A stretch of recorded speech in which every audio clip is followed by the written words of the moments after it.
Okay, so I don't know how loud this is going to be because my mic is like all the way over there.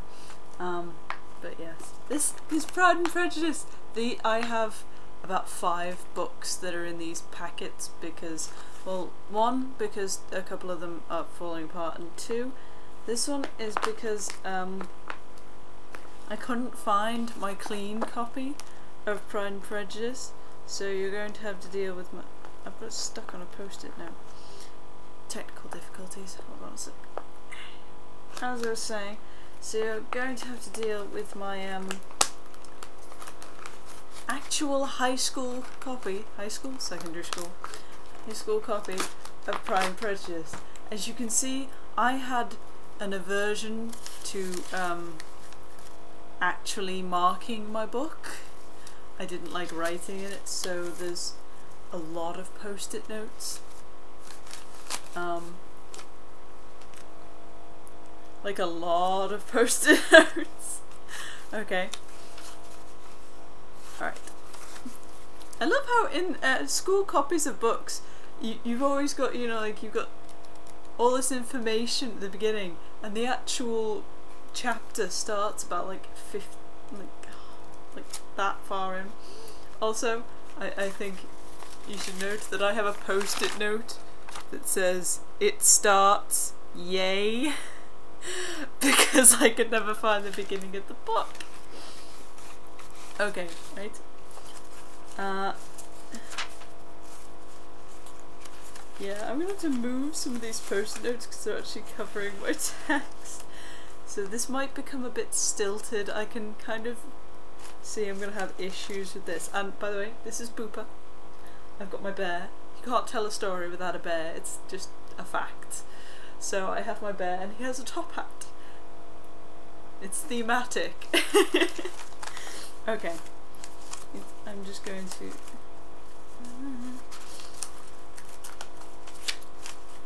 Wow, I'd forgotten that these chapters are actually like a page long. So this is going to go very, very quickly. Most of this video is going to be me talking at the beginning of it, so sorry about that. Alright. Pride and Prejudice, Chapter 1. It is a truth universally acknowledged that a single man in possession of a good fortune must be in want of a wife. However little known the feelings or views of such a man may be on his first entering a neighbourhood, this truth is so well fixed in the minds of the surrounding families that he is considered as the rightful property of someone or other of their daughters. "My dear Mr. Bennet," said his lady to him one day, "have you heard that Netherfield Park is let at last?" Mr. Bennet replied that he had not. "But it is," returned she, "for Mrs. Long has just been here, and she told me all about it." Mr. Bennet made no answer. "Do you not want to know who has taken it?" cried his wife impatiently. "You want to tell me, and I have no objection to hearing it." This was invitation enough. "Why, my dear, you must know. Mrs. Long says that Netherfield is taken by a young man of large fortune from the north of England, that he came down on Monday in a chaise and four to see the place, and was so much delighted with it, that he agreed with Mr. Morris immediately, that he is to take possession before Michaelmas, and some of his servants are to be in the house by the end of next week." "What is his name?" "Bingley." "Is he married or single?" "Oh, single, my dear, to be sure. A single man of large fortune, 4,000 or 5,000 a year. What a fine thing for our girls." "How so? How can it affect them?" "My dear Mr. Bennet," replied his wife, "how can you be so tiresome? You must know that I am thinking of his marrying one of them." "Is that his design in settling here?" "Design? Nonsense, how can you talk so? But it is very likely that he may fall in love with one of them, and therefore you must visit him as soon as he comes." "I see no occasion for that." "You and the girls may go, or you may send them by themselves, which perhaps will still be better, for as you are as handsome of any of them, Mr. Bingley might like you the best of the party." "My dear, you flatter me. I certainly have had my share of beauty, but I do not pretend to be anything extraordinary now. When a woman has 5 grown-up daughters, she ought to give over thinking of her own beauty. In such cases a woman has not often much beauty to think of. But my dear, you must indeed go and see Mr. Bingley when he comes into the neighbourhood. It is more than I engage for, I assure you. But consider your daughters. Only think what an establishment it would be for one of them. Sir William and Lady Lucas are determined to go merely on that account, for in general you know they visit no newcomers. Indeed you must go, for it will be impossible for us to visit him if you do not. You are over-scrupulous, surely.